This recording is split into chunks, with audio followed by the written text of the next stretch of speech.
man or a woman staying in a city who has a 9 to 5 job. Two of the biggest affectors of his or her sleep. The first one is, how screen exposure impacts melatonin levels. As soon as it is detected by the eyes and a signal is sent to the brain, melatonin production switches off immediately. And when that keeps going on, what happens is your body has less and less melatonin. And the second thing that does impact our sleep is the level of stress that we have. An email that starts with, "I hope you're doing well," that is enough to raise stress these days. So manage your stress levels, let them lower down. Set some boundaries between screen exposure and bedtime. If anyone is really going to take up sleep seriously, these are the two places to start working. Sleep is one of the most essential aspects of human life. It is the bedrock upon which we build our entire lives. It is pretty simple, as we all agree that we do need to sleep, but it is at the same time very complicated because we do have conflicts and it's complicated in certain ways. It's complicated because we disagree on how much do we actually need. It's also complicated because we don't really understand the detrimental effects of lack of sleep or chronic lack of sleep in particular. To name a few, there are very well documented studies that show us that chronic sleep loss is actually associated with a lot of health problems such as type 2 diabetes, obesity, even the cancers of prostate, breast, and even colon. Some of the detrimental effects of sleep loss can actually be felt by anybody. If you don't sleep well the night before, you know that your cognitive function, your ability to do simple tasks like driving or even just doing your work can be hampered a great deal. All your health issues could actually be related to this. Like you could be trying to lose weight and you may be struggling. You may have made all the diet changes and all the exercises. You've been probably working very hard at the gym, but it could all probably be very detrimental if you're not sleeping enough. So that needs to be fixed. No supplements will work if you're not sleeping enough. It's perhaps the most essential thing and the most ignored thing in today's times. And which is why we have with us Chhavi Sahal, who's actually a sleep coach. And she's here to tell us where we are going wrong, what we need to do, and how we can fix it all. And so without further ado, let's dive right in. This is me and Chhavi Sahal in the Find Your Ultra podcast, episode 36. Indulge away. Welcome to the Find Your Ultra podcast. Thank you so much. I'm so excited to be here. Yeah, we've been trying to schedule this for a while and finally we're here. So I'm glad. And the subject that we are discussing today, sleep, is just so counterintuitive. It's like it's related to our productivity and everything so much, and in fact overall health. It's counterintuitive in the sense that when we are not doing anything, that's when we are getting ready to do a lot of stuff, and if we don't get enough of that, there's so many other problems that come with it. So I can't wait to dive deeper into the subject and for you to help me and all my audience or my family and friends to benefit from this, to learn more about sleep, why do we need it, and how can we fix our sleep issues. So let's begin with why do we sleep at all? Why do we need it? You'll be surprised, but are not sure why, despite so much research going on. Mm-hmm. Why we need sleep is something still yet to find. Okay. There has been so much research, but what we have found out so far is that we don't know why we need it, but we cannot live without it. So sleep is the only evolutionary trait that has remained consistently the same in terms of quality, in terms of its need, during the whole evolutionary period. So starting from our days as hunter-gatherers till today, duration of our sleep, the processes which take place when we are asleep, they are more or less the same. Okay. And is it common across species? It's different for different species. The requirement, the need is the same. Okay. So there are no species which can survive without sleep. Some would sleep for a very specific period of the year. Some sleep every day. Right. Duration varies, stages of the sleep vary, but sleep is a non-negotiable for all organisms that exist today. Right. And what we do know is that if sleep is not there, then it can wreak havoc on the body. And this is a period where the body is doing so much more. The mind, the whole physical body is in such a dynamic state that whatever is happening when we are asleep is the foundation for everything else that happens when we're awake. So it is the basic, the garden which is sort of giving us life, letting us to, accomplish, to live, to feel, to think everything that we do, it starts from a good night's sleep. That's what I believe. Cool. So it's so important, but so many of us still don't get enough of it. And what happens when we don't get enough of it? So a lot of things do happen as we would start to feel from the very first day when we know that we have not slept well. But deep down, there is so much more on a physiological level that happens when we are not sleeping well. Okay, a condition which we call sleep deprivation or sleep loss is when the body's sleep duration is cut short. And for a person to see the effect of sleep loss, sometimes even 16 minutes of sleep loss is enough to create an effect that you can observe. Okay. It's a lot of changes occur when we're not sleeping well enough. But if we have to put it in a more broad sense, what is actually happening homogeneously all throughout the body from one night of sleep loss is that the biological clock, it gets disturbed. Okay. Now let's just understand what is the biological clock, because I think it's a very new term. We've heard of it, but we don't really know. Is it also synonymous with circadian rhythms, or is that a separate thing altogether? It's actually not synonymous. Okay. They're both very much interconnected, but there is a distinction. Okay. So let's understand both these terms, what they mean. I'll do it with an analogy. Have you heard of Anupama? No. Okay, it's a show on Star Plus. It's a very popular show. Every household in India is aware about who is Anupama, and she's an idol in Indian households, especially among women. I'm barely ever home, so probably that's why I don't know. But yeah, I'd love to know. Yeah. So Anupama is a show that airs on Star Plus every morning at 10 or 11. Anupama airs from 10 to 10:30 a.m. Right? So think of Anupama as a bodily process, any kind of bodily function that is occurring, whether it is an urge to poop, an urge to wake up. These are all signals that your body gives. So think of these bodily signals as Anupama. Okay. Now Anupama has a very fixed time. She only comes from 10 to 10:30 a.m. Okay. Right? And Anupama comes only once in a day. Right. It's only one time within 24 hours. Right. So Anupama is running in a rhythm. You'll see her once in every 24 hours. Okay. And that is how our bodily processes are also running. Okay. Right? So this rhythm, that one bodily function occurs only once in every 24 hours, is what is a circadian rhythm. Right? Okay. Now, this could be 2 times in a day, 3 times in a day, depending on what the function is, what organ we are talking about. Okay. But if the function is repeating itself in regular intervals, that is what we call a circadian rhythm.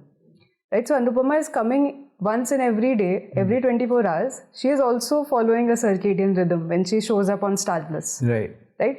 So when our body organs are doing specific functions in every 24 hours, there is a rhythm that is being followed. Right. That is what is a circadian rhythm. Okay. Yeah. Now, Anupama is being aired on Star Plus, and Star Plus is deciding what time will Anupama start and end. Right. Okay? So, Star Plus here is the biological clock. Oh.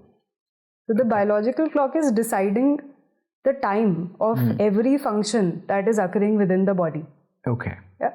Biological clock itself is divided into many different smaller clocks that are existing within each and every organ of the body, but they're all controlled by one master clock, which is within the brain. Okay. It's a small set of cells that is deciding when the other clocks are going to start functioning. Okay, so just so that I understand this correctly, you're saying different organs can have their own different clocks, but they're controlled by one master clock. Yes. So when we wake up in the morning, the master clock, which is a group of cells in the brain, it detects sunlight, because light, they're basically photosensitive in nature. Right. Right, so these photosensitive cells, as soon as they detect light, they realize, okay, it's time to wake up. Right. And when that clock wakes up, it starts waking up all the different clocks in the body one by one, such that eventually every clock gets a signal, okay, now it's time to start with a specific function of the body. Right. Right? So this is a very general, idea of how we start to wake up, how different processes take place, right, and how the biological clock is controlling every single function that happens in the body. Makes sense. And what happens when we see light? Does cortisol get released? Like, does that is that the hormone that sort of awakens us, gives us a little bit of? Because cortisol levels are the highest in the morning when we wake up. Is that true? Yes, that is true. That sort of sends a signal of some sort of a stress and puts us in action. Correct. Yeah. So part of the whole waking up process is when cortisol secretion starts to happen, and it's very important for that to happen between 6 to 9 a.m. in the morning when most of us are programmed to wake up. So that is also another bodily function that usually gets triggered in 6 to 9 window. Okay. And what happens to those who are waking up at 12? So in that case, that's, I think, a very relatable situation to a lot of people who wake up at later than 9 a.m. But they don't feel the same level of alertness as someone else who would wake up at, let's say, 7 a.m. So yes, the body, if it wakes up at a later stage, waking up as a process will take place, but the same level of alertness might not be there because the time window within which cortisol gets secreted would ideally still be between 6 to 9 a.m. That will not change because you have decided to wake up later. Okay. Right? So because bodily functions are so dependent on time windows, right? Everything that happens inside is time dependent. And it's connected with the sun in some ways, is it? And Yes. how is it related? How is it connected? Like those who stay awake much after dark and you stay asleep much after sunrise, how is their body getting affected due to this? And they may not be aware of it. So what happens is that our physiology firstly is very much dependent on sunlight. Right? This means that if the biggest factor in deciding, your what time you'll wake up, etc. Like if we keep our alarm clocks aside, if we keep our own interventions aside, what really decides the time at which we'll wake up and go to sleep and feel tired and sleepy, right? We are just programmed in this way from day one of our existence. We'll decide when different hormonal reactions will start to take place. So that whole chain reaction is taking place as soon as the master clock detects sunlight. So if there is no sun, it's hard to imagine how we will exist. Right. And it has also been found that in countries where sunlight is not as consistent throughout the year, if we look at Scandinavia, that portion of the world, they have a specific set of sleep-related difficulties, mood-related difficulties that only occur because of the way they are exposed to sunlight, which is enough for like 6 months and then for nothing for 6 months. Yeah. Nothing for 6 months. So that region has a totally different set of sleep difficulties that people go through. Right. And one more thing that, I would like to add to this is that sunlight itself, the quality of it is very important for us to feel alert, right? Yeah. Let's say if hypothetically, you don't feel very energetic when you wake up in the morning. If you experience morning fatigue, just expose yourself to 10 minutes of natural light, of sunlight. You'll feel an instant surge in your energy level, your alertness. And that in turn will also make sure that during the evening, you will feel sleepy in a more natural way. Yeah. So that ways the whole circadian rhythm is influenced by the sun, and you can also get your sleep routine in a more streamlined manner if you're just aligning it with the movement of the sun. Right. Okay. Now for people who don't follow how the sunlight intensity is changing, those who don't follow routine that works with the intensity of the sunlight, they do experience that kind of a change in their in their health, in the way they feel, right? So like we just discussed, if you are waking up late, how would that impact your day? Let's say if you've woken up later, what happens is if your waking up time is later than 9 a.m., which means that let's say if you're going to bed later than 1 a.m., automatically your energy level will start to reduce, right? Unless you make a schedule where you're going to bed later than 1 a.m. and you wake up by 9 or later, unless this schedule goes on for like 25 years, then the body will adapt. But if it's like a short-term routine where, you're going to bed late, waking up late, that will ensure that your energy level will not be as optimum as it would be otherwise when you're waking up earlier. Okay. Yeah? And part of the reason why this also happens is because of the evolutionary journey that we've had as humans. Yeah. We're so trained by, sunlight, how it affects our energy level. Yeah. Our internal organs are also programmed in a way that the liver will be performing a specific function at, let's say, 2 a.m. Stomach will do a specific recovery-based function at 4 a.m. Right? So these time windows from 2 a.m. till 7 a.m. Yeah. That's when major organs in the body are recovering. So if at that point, you're sleeping later and later, their recovery will also be impacted. Yeah, makes a lot of sense. I'm just thinking of all the times that I've been up till 3 a.m., 4 a.m. and yeah, okay. I had no idea that I was damaging my body in so many ways. but that also brings up an important point about, so when you're awake late in the evening, like late at night, and let's say it's 2 a.m. or 3 a.m. Your body is supposed to be asleep and recovery processes are supposed to begin. So let's say a hormone like adrenaline is not supposed to be, in high levels in your body at that time. But let's say if you're awake and you're watching a Netflix movie or something and that has emotion, certain adrenaline response, right?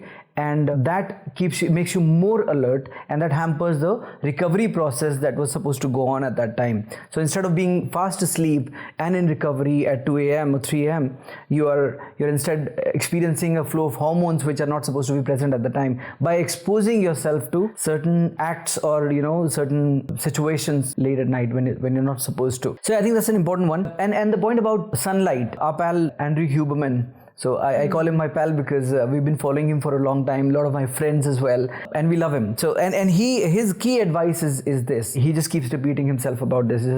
You have to get sunlight exposure first thing in the morning, 10 minutes to 20 minutes. If you can exercise during that time, it's great. If you can't, then that's also fine, but just get that. And that sets you up for also sleeping on time towards the end of the day. So those who experience difficulty falling asleep, so we'll come to that in a second. But so that wraps up this point. I wanted to also know from you the connection between sleep and something like a diabetes or even other hunger and fullness signals. Does sleep affect those? Yes, it does, absolutely. In fact, it has been seen that a single night of sleeping less, cutting down on sleep, immediately impacts your risk of increasing your blood sugar in a way that it becomes unhealthy, right? Normally what happens is that during sleep, your blood sugar levels keep fluctuating, right? So they will rise, they will fall, and that is normal. Depending on what you've eaten for dinner, or is that not influence? Yes, so that also has an impact. It's an add-on factor. A lot of other factors also add to it, like age, which stage of sleep you are in, what is the total duration of your sleep, what time you go to bed. So these are also factors that add to the fluctuations of blood sugar during the sleep period. Okay. But sleep loss specifically adds a risk to the whole sleep, in how it makes blood sugar levels increase in a way that it starts reaching an unhealthy level. So that risk goes up significantly over just one night of sleep loss. I was reading this interesting study on, how it affects women specifically. So some 31 women were taken for a test, and they were asked to cut down on their sleep by just 1.5 hours. Okay. Right? They were normally sleeping good 7 to 9 hours. Right? So for 6 weeks, these women were made to sleep for 1.5 hours less than what they usually slept. And by the end of the study, it was found that every single one of them had an increase in fasting insulin. And nothing else was changed. Just, prolonged sleep deprivation, even if it's just for 1.5 hours, has a significant impact on your blood sugar levels, increases the risk of type 2 diabetes as well. So the risk of sleep loss specifically on, metabolic functioning for every single organ goes up. Whether it's your pancreas are functioning, levels of cortisol, how your liver is detoxifying. Every single cell in the body gets affected if you're not sleeping sufficiently. So the impact is such, and it's something we cannot escape, by thinking that we can sleep more deeply in less time. That doesn't work for most people. So yeah, that's actually quite scary. So what about people who think they don't need much sleep? So there are I'm coaching somebody on their nutrition, and they barely get 3 to 4 hours of sleep, and they think that they function the best with 4 hours of sleep. If they sleep 6 or 7, they become lethargic and it doesn't work for them. I think you've raised a very relevant point, Vipin. We in India have such strange notions about what our ideal sleep should be. Right? On one hand, there is a common notion that early to bed, early to rise makes a man healthy, wealthy and wise. But at the same time, we also have this anecdote that is so proudly looked upon that, we used to study all night under lamplight, and we used to cut down on our sleep and work so hard and hustle through the night to get results and this and that. So similar clients have seen that some people believe that you can sleep for 4 hours and get the same quality of sleep within 4 hours as you would in 8 hours. That's a complete myth. It's just not possible for a regular person with an ordinary routine to make that happen, because the body is just not programmed in a way to optimize on sleep by cutting down on duration. So duration has its own place. But I would also like to add to this that there is 10% of the world population that has a certain genetic composition which allows them to complete their whole sleep within 6.5 hours. Okay. But that 10% is a very small percentage compared to 90% of us who need 7 to 9 hours during various phases of life, right? One more factor that does add to, your sleep requirements is also your age, which means that if you are getting older, if you're above 40, 45, you need a minimum of 7 hours, right? With age, what happens is our sleep duration starts to shorten by itself. So if an older person, if a senior is getting a minimum of 7 hours, that's very good. And if there is an athlete, a sports person, professional basketball players, tennis players, long distance runners, sprinters, with them, it has been found that they function exceptionally well if they're getting 9 to 10 hours of sleep, because that much is required for complete recovery. Right. So I think duration varies, but people need to know that minimum 7 to 9 hours they will require, and duration is non-negotiable. Right. So completing 8 hours of sleep in 4 hours is not possible. It's not like, Maggie also takes like more than 2 minutes, even after Maggie publicizing 2 minutes as its cooking duration. Right. So you need enough time to just recover and grow, basically. Yeah. No, I mean, the advice about athletes is definitely in sync with what the advice that I've got from some of the elite athletes. We've been told, so when we are training for like a bigger race, like 100 miles or something, and we are, increasing our mileage step by step, we're advised to add at least an hour to our sleep for sure with the increased mileage. Yeah. That's great. So you mentioned genetic component. Are there any tests available in India that one can get done to, if let's say my client, my friend is 100% sure that they are in that 10%, is there a test they can get done and to be sure of that? Or are they available in India, those tests? Yes, so there are tests available online to find out whether you do belong to that 10% or not. But it's best to believe that most people don't. Right? For you to actually belong to that 10%, you need a lot of trial and error by yourself to really understand that, okay, do you feel fully refreshed in 6 hours or not? Right. And if you don't, then best believe that you need more time. Okay. Fair enough. And how does this affect weight loss? Significantly. There is such a strong correlation between sleep, quality, quantity of sleep and weight loss, right? From a more experiential and personal point of view, if you haven't slept well, your cravings for sugar, for complex carbs, they will go up. A lot of people feel this. I personally have also felt this, that if you have not slept well enough, your brain will not understand why should you eat healthy food. It will go for pizza, it will go for junk food. But on a more physiological level, if we think about it, the way that your body burns fat, that process gets affected if you're not sleeping for your full duration of time. And for those who manage to get enough of REM sleep, if they cover all the stages of sleep, their metabolic processes are efficient enough to burn fat properly. Okay. It has also been seen that those who are not sleeping well, they're not able to stick to their healthy habits, to diet plans, exercise routines. Yeah. Because the mind is just not in a state to obey the body or whatever goals you set. So let's talk about the sleep stages for people to understand what those are. Yes, definitely. So when we are in sleep, the body is going through different stages of recovery and consciousness, right? Sleep is not at all static. It's a very dynamic state where the body fluctuates from light stages of sleep to deep. Right? What is the difference between a light and a deep stage? In a light stage of sleep, the body is recovering itself. In the deeper stages of sleep, mental recovery happens in terms of proportion. Okay. Right? So when the body is constantly oscillating between these two stages, by the end of the whole sleep duration is when complete recovery takes place. The deeper stages of sleep that happen in the second half of the sleep, that's when your mental recovery happens to its maximum extent, in a way that how you're feeling the next day, that is controlled by the deep stages that occur in the second half.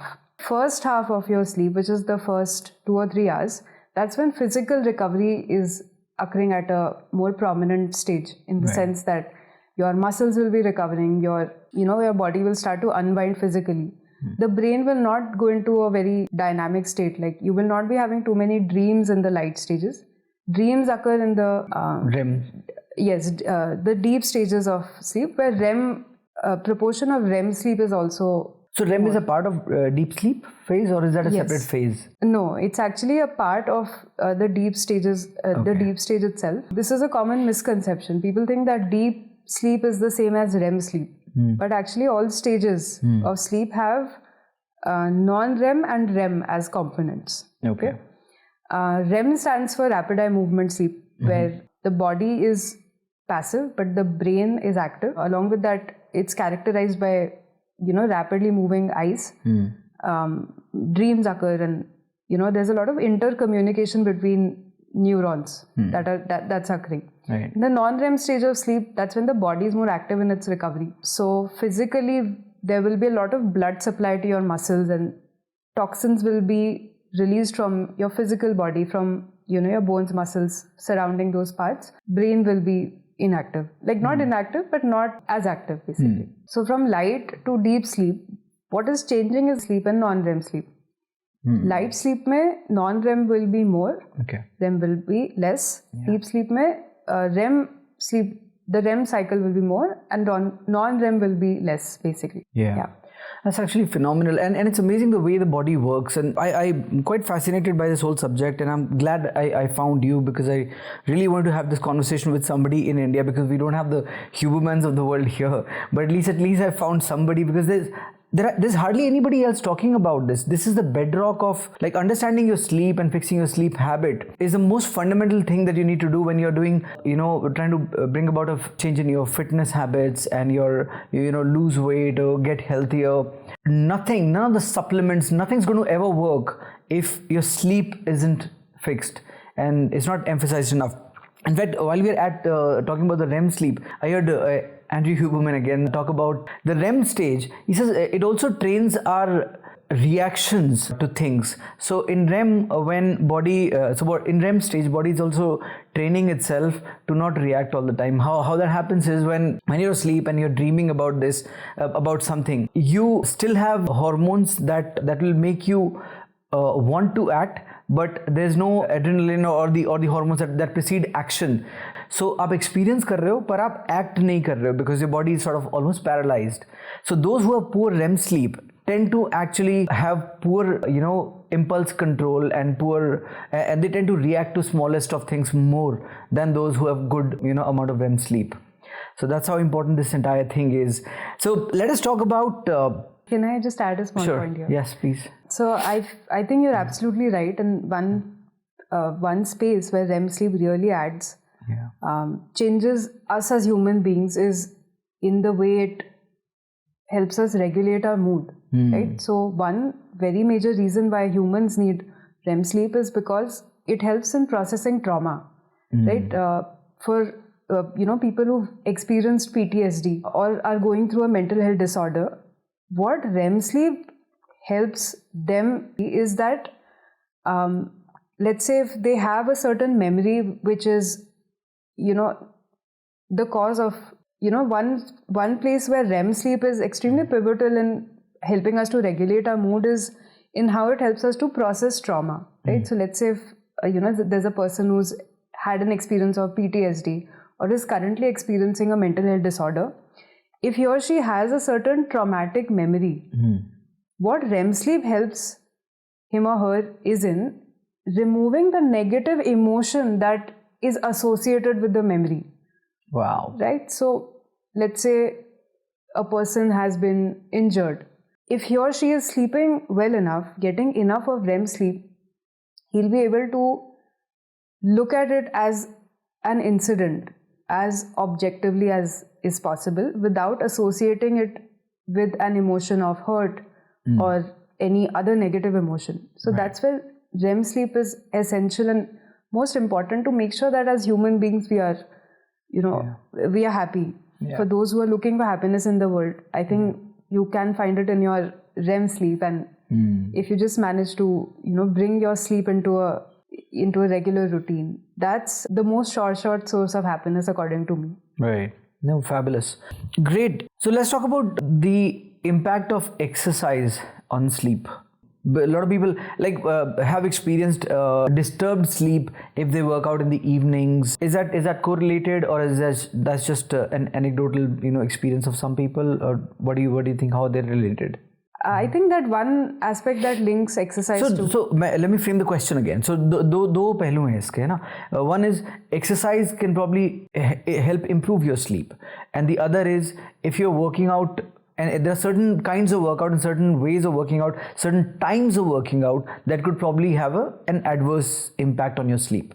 So what is that relationship like? What's the best way to optimize your workouts in a way that can help you sleep better? So to optimize your workout, and actually even before we get to optimizing it, just to understand what is this relationship, sure. One thing we need to know is the relationship of the body with cortisol and how exercise influences cortisol levels, right? So cortisol is the stress hormone of the body. Right. Like we discussed, when we wake up, cortisol increases. It makes us more alert. When we exercise, especially when we do, heavy weight training, high intensity workouts, they're associated with an increase in cortisol levels, right? Okay. So let's say a person does very heavy weight training workouts more frequently in the evening.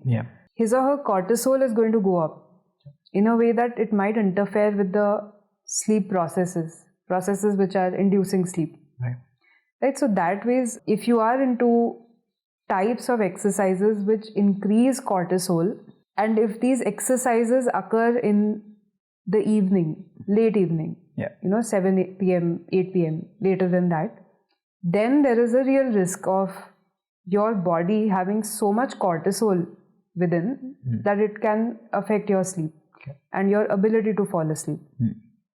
Right? Ideally, right before bedtime, we don't want the body to have too much of cortisol, because then we'll feel more alert. We'll feel awake and just too alert for that time of the day. So what should be the ideal gap between workout and sleep? Ideally, a minimum of 2 to 3 hours is must. It also depends on what kind of a workout you're doing. If you're doing, moderate intensity workouts, or if you're running, not running too much, but like a decent duration.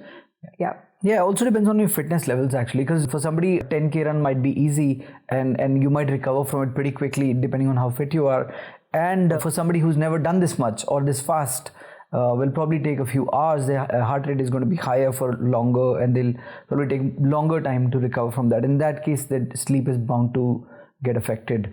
So lighter workouts, 2 to 3 hours gap at least is what you'd suggest.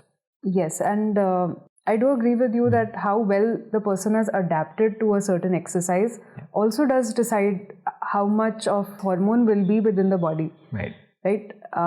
And one more thing that should, be an aspect of a routine, just so that it does not affect sleep, is that the cool down part, it should be sufficiently long, because that is extremely important in reducing cortisol levels, right? So anyone listening to this podcast and, and wondering if your exercise might be impacting your sleep, if you think it is, try to increase your cool down time, stretch your body well enough, because that will make sure that you're physically at ease at bedtime, and it will also reduce your cortisol levels, in a more optimum and effortless manner. That's super useful. That's useful, very useful for me. Great. And how does we didn't talk about how sleep is benefited from exercise? What's the best way? Does it help at all in improving your sleep? Yes, absolutely. Regular exercise is a must if you're struggling to put yourself to sleep. There has been a study to show that those who do not exercise at all, they have the highest risk of anxiety, and also they're very likely to find it difficult to fall asleep. Right? So exercise as short as just 20 minutes a day. Yeah. If it happens regularly, it's going to improve the quality of your sleep. It's going to improve, your stress levels, because that's just how it is. Physical movement makes a much bigger difference than any other factor when it comes to reducing our stress. Okay. It's a more efficient manner of reducing stress, and that is how in turn it can improve upon sleep as well. Yeah. That's great.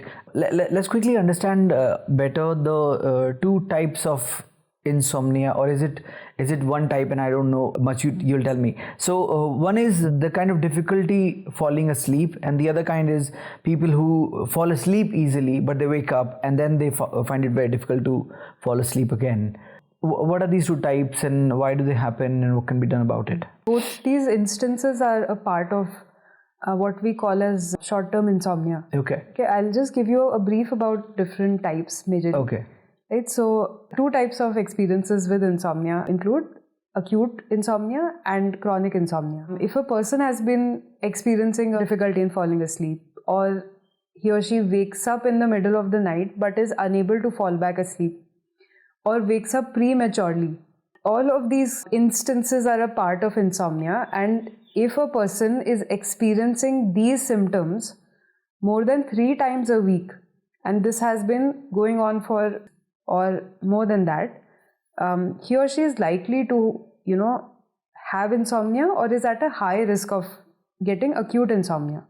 When it comes to chronic insomnia, if the same person has been experiencing these symptoms for longer than 3 months, a year or even more, he or she already might have chronic insomnia. And best way to find out is to visit a sleep specialist, go for a polysomnography test, visit a somnologist. These professionals can help you to find the exact diagnosis for insomnia specifically. One thing that I've noticed, especially in India, it's not as common outside, is that we silently normalize insomnia so much. If a person is not sleeping well enough, it is not talked about enough. So action is not taken in time, right? As is also quite common when, let's say a person has had a traumatic experience, like in the family, or some very big loss. Losing sleep because of the incident is quite common for some time. So acute insomnia is very common then as well. But that should not turn into chronic insomnia. Yeah. So I feel this is where India needs to prioritize sleep in a more, proper manner. You experienced quite a few traumas, and I totally understand what you're saying there. What should be done? So you've just out of a trauma, you just had a trauma, and you're saying it's normal to lose sleep for some time. But if that carries on, you should see a sleep specialist. That's what you're suggesting. Yes. If that carries on too long. Yes. So normally in India, what happens is if a person is undergoing a certain phase, a rough patch in life, or has experienced some sort of a traumatic experience, he or she is more likely to visit a psychiatrist for psychological assistance. Yeah. Right?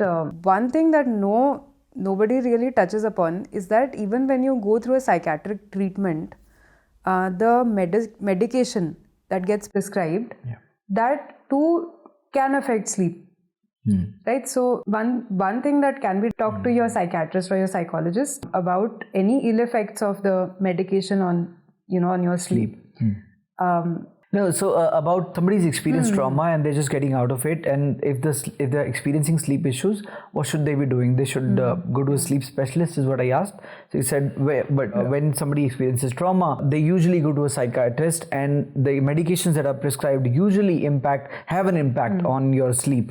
So you should check with your psychiatrist to see if that's the medication that they're giving will impact your sleep in any way. So this is one very important point to consider. Right. Secondly, if after the phase or the incident, for 3, 4, 5 months, sleep has still not come back to a regular or a healthy routine, then considering a sleep specialist is a good idea. Right? Do not sleep on your sleep problems. That's what I tell people. Yeah. That don't take it lightly, because when sleep is not occurring as it should, it is creating 10 other problems inside the body which we don't know about. So just something to consider if you're taking any kind of psychiatric or medical treatment. Do make sure that it's not going to affect your sleep as a side effect of another medical treatment. That shouldn't happen. Yeah, no, that's such an important point. And those who've taken painkillers, opioid-based painkillers, and those who've taken mood enhancers when they've been in depression and stuff will know precisely what we're talking about here, because a lot of those medications are actually designed to influence your mood, and they invariably, like 90% chance that they will have some impact on your sleep. Either they'll help you fall asleep easier, faster, or they will keep you awake longer. One of these two things will happen. Painkillers that you will take and they'll have an effect on you, and your body's getting used to it. There is no weaning off those medication plan in India. In US, it's a big deal because there's an opioid epidemic there. But in India also, there are so many epidemics that we don't even know about and talk about. And there's no assistance available, which is a shame. So I'm glad you brought this up. When especially people, because I know this because I've had a few close ones who've gone through psychiatric treatments for depression and various other mental health illnesses. And their medications have been very heavy and made them drowsy and whatnot. And they had nobody to guide them on the weaning of those medication plan. Ki abhi you are better, but how to get off these medications? There's no assistance around that. That's true. I agree with you. And it's easy to put someone on a pill. Yeah. But the process of getting the person off the pill it's either non-existent or it's just, inconsistent. Yeah. That happens a lot. And I wish more people understood that the role that sleep also plays in recovery. So, if people start to think that sleep itself is like a medicine, it is doing something that, any kind of medication might not be able to do. Maybe that's how they can also start to wean off. Yeah. Right? It's also been observed that those who are actually getting enough sleep, sleeping sufficiently well, they're able to wean off medicines faster because, mentally and physically they're more regulated in the sense that dependence is not as strong. Yeah. So that's just another observation I came across. I agree 100%. That's a very important point. And I think the weaning off strategy, uska ye part hona chahiye. Counseling about sleep and making you more aware of, jab pata hi nahi hoga how important this is, then what are you going to, like, how are you going to even try to get off those? So yeah, I think there should be a proper process, and that includes counseling and even support, because I can't just tell you to have like a lower dose and then get off it completely कि 3 दिन तक 100 mg खानी है, उसके बाद आपने 50 mg खानी है, उसके से बंद कर देनी है. The patient may not be able to do that, and then you have to have maybe follow-ups, maybe more counseling sessions, and that really has to become a part of our entire solution for this. So yeah, I totally agree, and making people aware of the importance of sleep in this whole process is super important. They'll find it easier to get off those. So yeah, thank you for that. Yeah, this then naturally brings us to the point about sleep supplements. So we talk about those. Those are very popular these days. A lot of people are buying melatonin supplements. They come in different forms. They come in form of gummies, tablets, strips that you can just put in your mouth. They'll melt in seconds. What do you think about these? Do they help? Do some people need it? In what conditions do people need it? or should they not be used? I think when it comes to gummies, or for that matter any other product that comes in the market that we label as safe, usually it's safe in the short term, a one-time use, occasional use. But with respect to gummies specifically, we are not aware about its long-term effect on sleep. When you say gummies, you mean all kinds of melatonin supplements, because they're just different forms, right? Melatonin 5 mg, 10 mg, you can get in different forms. Or are you talking specifically only about gummies? No, I would like to... All kinds of melatonin supplements. I'll expand the bracket. All kinds of melatonin supplements. Right. Because they're non-addictive in nature, we feel that, oh great, we found a solution. Well, they say they're non-addictive, but do they really know that? Because I know people who are dependent on melatonin supplements. They say they need one, like they can't sleep without it. That's true. And it's so strange, but people feel that, okay, if they've made something that is non-addictive by nature, it will never become addictive. But that's not the case. Yeah. Coffee it's not addictive, but people do, get on a habit of having it. Everything in the world, according to me, has the potential of being in Pavlov's experiment, right? Which means that you can build a habit around anything if you find a certain solution in it. And that is where I personally feel a little concerned about melatonin supplements. Because even though, yes, they are non-addictive in nature, we are not sure about what the impact of a supplement would be in the long run, because there haven't been enough studies to prove, right? In India, melatonin supplements are not very old, 4-5 years old at the late, at the biggest margin. Outside, they're much older. So in India, we've not had enough research as to what these brands are making in terms of supplements, consequences of these on us 10 years from now. Right? This is one reason why I feel concerned about it. Secondly, a big red flag, according to me, is the dosage. Dosage of melatonin within a gummy or any other form. Right? Normally, it's between 1 to 5 mg. That's how much melatonin is within the gummy. But for you to go to sleep, you don't need that much. It's way too high. So then you'd be surprised, even 10 mg is available on websites. Like you can even buy 10 mg if you like. And it's insane that, we don't have regulations that, curb this limit, because 10 mg is unnecessary. And ideally, 3 mg is enough to put you to sleep. The reason we take larger doses is because that's the only option available. Right? So one big concern is that the concentration of melatonin is too high. You can very well fall asleep with 0.3, 0.5 mg. But that option is not available. And it's a relatively safer option. Right? And then another concern with gummies is that there are certain health issues which, if you have, you shouldn't be taking it. Like if you're pregnant, if you're nursing, if you are on blood pressure medication, if you have any autoimmune disorders, in that case, you should not be consuming certain melatonin supplements. Right? So that's another point why I hesitate to use it. And another scares me a little bit is because, your body already has the mechanisms to get you good, natural, शुद्ध देसी नींद आप ले सकते हो अपने आप से. When you start to introduce melatonin from outside, it starts to interfere with the body's processes of creating melatonin on its own. So if over a long period of time there's melatonin coming from outside, the body will start to think that I don't have to make so much on my own.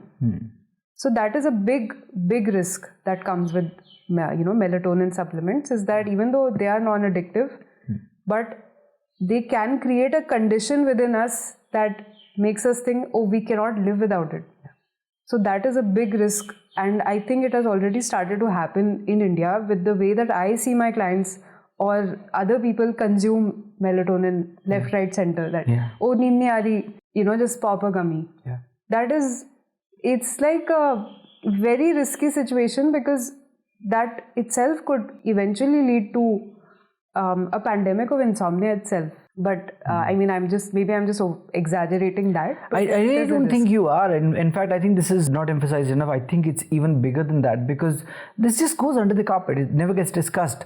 and especially the point that you just made about body's ability. So all these things that we are consuming from outside, so melatonin we're taking, for endorphins and happiness we're taking, let's say, some form of drugs, maybe people are smoking up and various other things that are making you feel a certain way. What we tend to forget is our body is capable of producing all of these hormones, all of these endorphins, all these chemicals that make you feel a certain way. So body is capable without these substances. Body is capable of producing melatonin with like on its own. You don't need to buy it off Amazon. You can, but we do need to reset those mechanisms that just let it happen, and we've sort of wrecked all of that up. What is wrecked? Please tell us quickly. What are all the things that disturb your bodily mechanisms and including sleep? From a modern lifestyle perspective, let's consider a man or a woman staying in a city who has a 9-to-5 job, works all day, comes back, has commitments at home, etc. Two of the biggest affectors of his or her sleep, him or her to go for a gummy or any kind of supplement.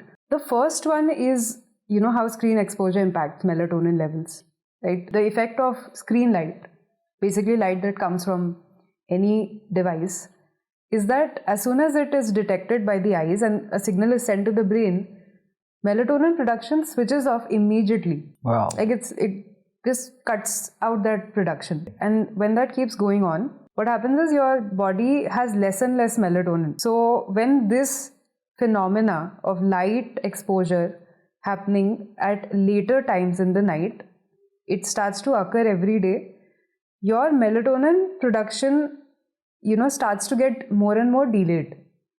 In the sense ki, let's say if a person goes to bed at 9 p.m, if he or she starts to watch Netflix at 9, over a long period of time, his bedtime will be delayed such that it will become 10:30, 11, as has happened during the COVID pandemic. Right? A lot of people complained that their bedtime got later. Yeah.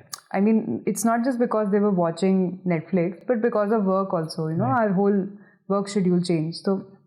So one thing that has the biggest impact on our sleep, the timing of our sleep, is screen exposure. Yeah. That's almost an instantaneous impact. And the second thing that does impact our sleep is the level of stress that we have. Right? Now we have a lot more cortisol production happening in the body because of the kind of lifestyle that we're leading. It's way too fast. Yeah. Right? Yeah, and now there's no lion waiting to hunt us. There's no tiger in the bushes, but the tiger in the bushes is now a text message that gives us stress, like about the thing not done, or you had a fight with somebody, and that sort of raises the same stress levels as a risk outside used to many years ago. Yes, right? Absolutely. It's in fact an email that starts with "I hope you're doing well." That is enough to raise stress these days. So yeah. I mean, we've become a lot more vulnerable to stressors today, and that also adds to how stressed we feel at bedtime, basically. So I think these two areas should be targeted first. Right? Manage your stress levels, let them lower down, do something about it, and secondly, keep some, set some boundaries between screen exposure and bedtime. So.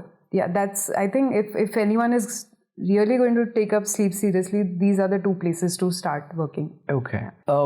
Yeah. Please tell me about this. I have lots of friends, and everybody has lots of friends because we're in Gurgaon right now, and there's a great pub culture here. So people using alcohol and even weed and substances like that, claiming that it helps them sleep. So people who are going out and drinking lots and lots are obviously doing that for fun. That's not for sleep. But there are people we know who justify drinking by saying they need at least one or two and it helps them sleep. But studies suggest otherwise, would you say, the quality of sleep? Yes. So when it comes to alcohol specifically, it helps you to fall asleep quicker, because it sedates the brain. It's not even sleep. It's not inducing sleep. It's just sedating your brain, which means it's dulling down the prefrontal cortex, which is this part of the brain where you actually think from. Right? So that's the first effect of alcohol. which is the reason why so many people opt for it, right? It quickly just makes you feel more mellow and, just mutes your mind for a while. But afterwards, what happens is that the REM sleep, which is so important for mental recovery, alcohol tends to reduce that significantly, as has been seen by studies. Right? So if a person is drinking regularly every night, his REM sleep will start to shorten. And then when he or she wakes up, he'll feel mentally more tired, emotionally less recovered. So that's just how alcohol eventually pans out. Yes, it will put you to sleep, but it's just not worth the feeling of tiredness that you wake up with. Right. So essentially it's affecting the quality of sleep as well, which you are supposed to get. You will not get if under the influence of alcohol. It's not possible. Okay. Yeah. And same with the other more common things like stuff like weed. People use that as well in the name of creativity and sleep. Would you say that also has a similar impact? When it comes to weed, I'm like, I don't know how creative it makes you, but it might create some problems. So that way it might be making you more creative. But no, jokes aside, weed has a slightly different image. So let's just look at the parts of marijuana or weed as it is used. There's CBD. Yeah. 3 parts of it: CBD, THC, and CBN. Okay? These are all chemical compounds. Right. Now, THC and CBD, they are known to improve sleep, improve the onset of sleep in smaller doses. Right? If the dosage goes up beyond a point, they can also make you more alert, which is something you don't want when it comes to sleep. Right? So that ways, weed, if taken in smaller dosages, and if it's taken for short durations of time, that is when it helps with sleep. Right now, we don't have enough research or evidence to show that it's safe and beneficial in the long run. Right? So if, just like melatonin supplements, if you have it once in a while, let's say if you have a very important meeting tomorrow and you for some reason cannot sleep no matter what you do, or you're just too stressed and you don't know why. In that sort of a one-off case, when nothing else is working for you, that's when you can, consider these like CBD perhaps, because CBD supplements are also available quite easily. In fact, a lot of gummies also have both CBD and THC in them. That's actually what is the the factor that calms. I thought it's just melatonin that's enough. No, it's actually there's a combination. lot of other stuff. Okay.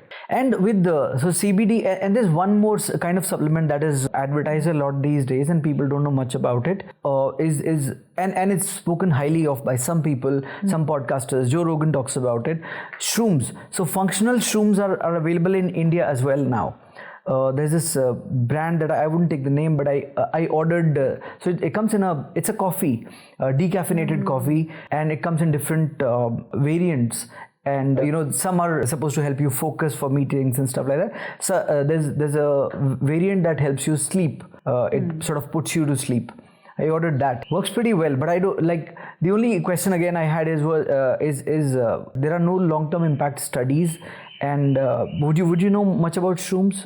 How do they impact and these supplements, shroom supplements? Shroom supplements, I've actually I've very superficially, read about it, but I honestly don't know enough. Okay. To tell you how good or bad, what they are. So I give it a pass. I guess. And they say these are non-habit forming, like they say with everything, but everything is habit forming. According to people who make these products, you are a guinea pig for a lot of them. Right. And nobody will openly tell you that, okay, we are also testing things out for a very long period. Right. But by default, today's consumer should know that nothing is safe in today's time. Yeah. I hope I'm not scaring, but No, I think these are important things. So, Chhavi, there are a lot of people, and that's me included. I've been trying to fix my sleep routine, like sleep earlier, wake up earlier for a long time, and I struggle. And I know a lot of people like that. How can someone become an early riser? Is there a method? Where are they going wrong? Before we discuss how to become an early riser, it's very important to understand the why. Why do you want to rise early, and also the how. Oh, that's very clear. It just gives you an extra couple of hours before the world wakes up. Like on the days I'm up before my wife and daughter, I have a couple of extra hours by myself, and the days I don't manage to do that, then I lose those hours. Then immediately life happens to you. There are messages, emails, work, and you rush for things, and there's no. I feel more in charge of things when I'm up earlier. It gives me more control, and it also makes you more productive. Absolutely, 100%. And I feel sleepy towards the right time, towards the end of the day as well. On the other hand, if I've woken up later, then it's quite likely that in the evening also I won't feel sleepy till late. So yeah. So you're absolutely right on, how waking up early, sleeping early makes you more productive. Yeah. Or that is the number one reason why people want to wake up early. It's either because they want to be more productive or they want to improve their health. Make time for workouts maybe. Yes. Yeah. So normally you'll hear people say that, kal main jaldi utھ ke, I'll do this, I'll do that. Sab kuch time pe ho jayega. Especially with working mothers, they want that extra 1 hour before the whole family wakes up to just get everything that they want to do. So and this is also a healthy habit that is subconsciously on everyone's list. And it's in sync with the sun. Yes, absolutely. Right? So, more in sync at least. Yeah. I feel that, that day when, some of us saw Koi Mil Gaya, there was this alien Jadoo. Jadoo needs the sun for survival. We're so obsessed with it, and some of us just picked up the same sort of a connection. But anyway, coming back, so most people, when they want to wake up early, it's either because they want to be more productive in the day, or they just want to, have more energy, or want to feel healthy, or prioritize that time for their health, that morning hour, right? And just like exercising, diet, this is also a healthy habit that we're so after, right? But the one thing that makes this healthy habit so different from diet and exercise is that for exercise, for diet, fixing your diet, you need to put in effort.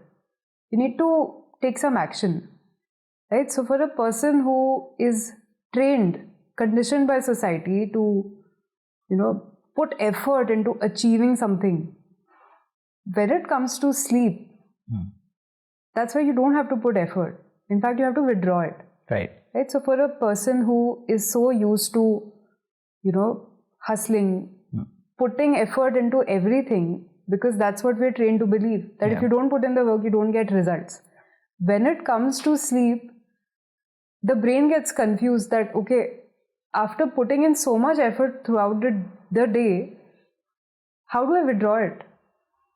And, when people who have such busy minds, when they approach bedtime and they cannot withdraw from activity, that's when they just get perplexed that, okay, how do we sleep? How do I make myself calm?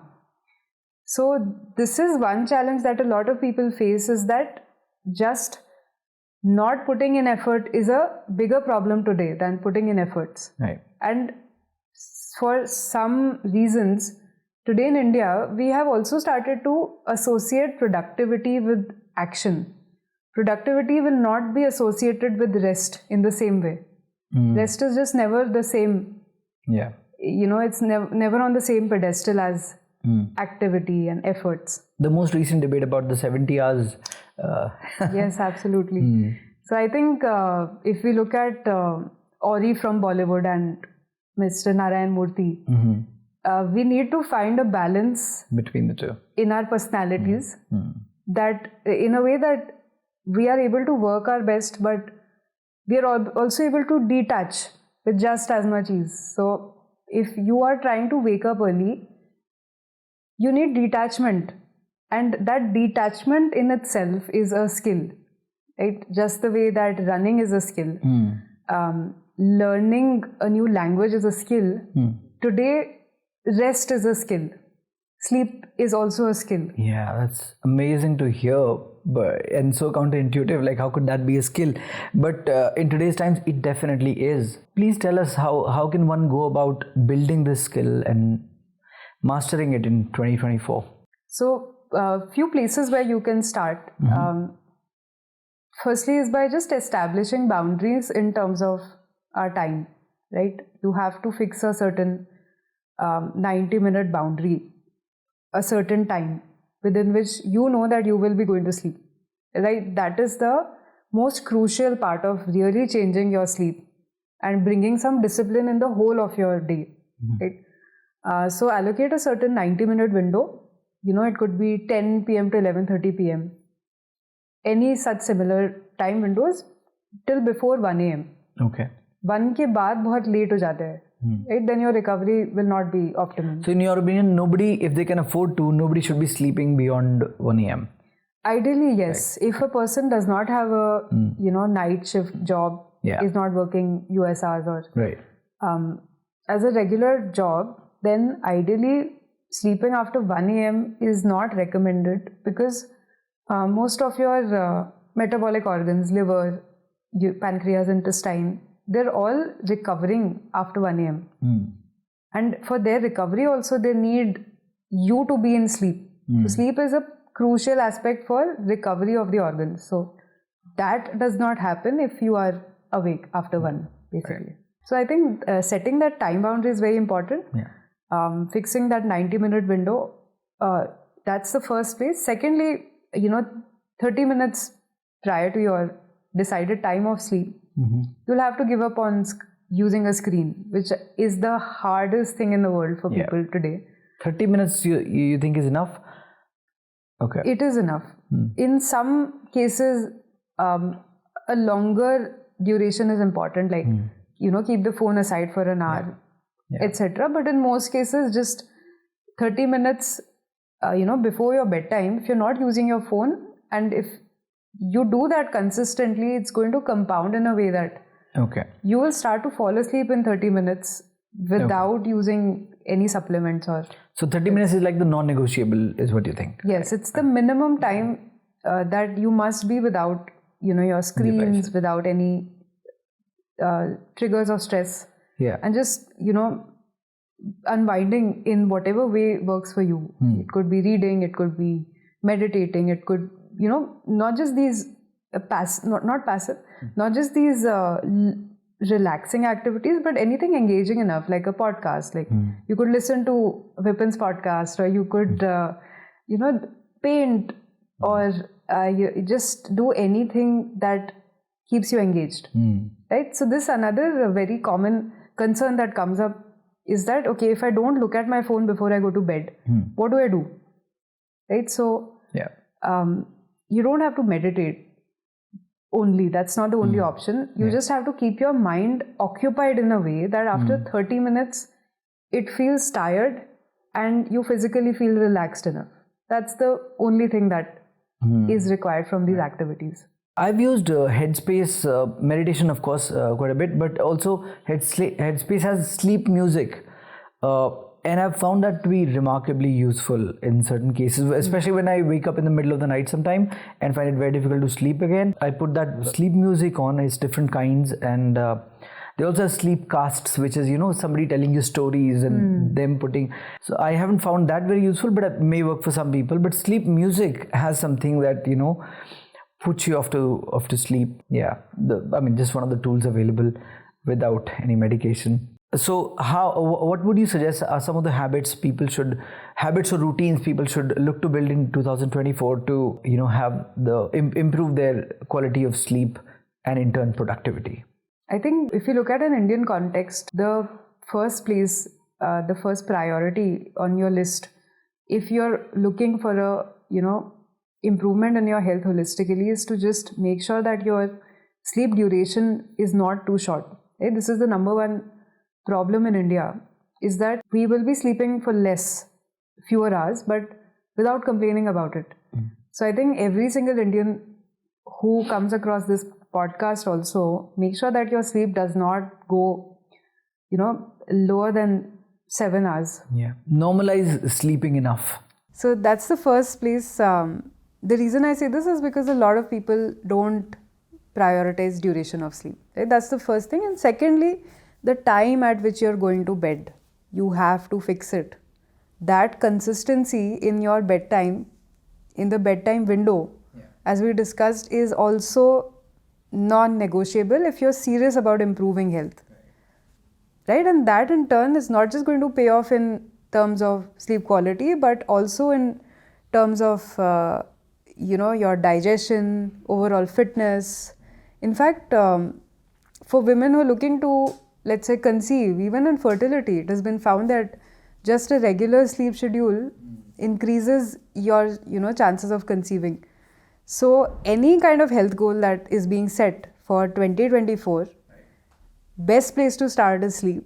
And even in sleep, the best place to start is with your bedtime window.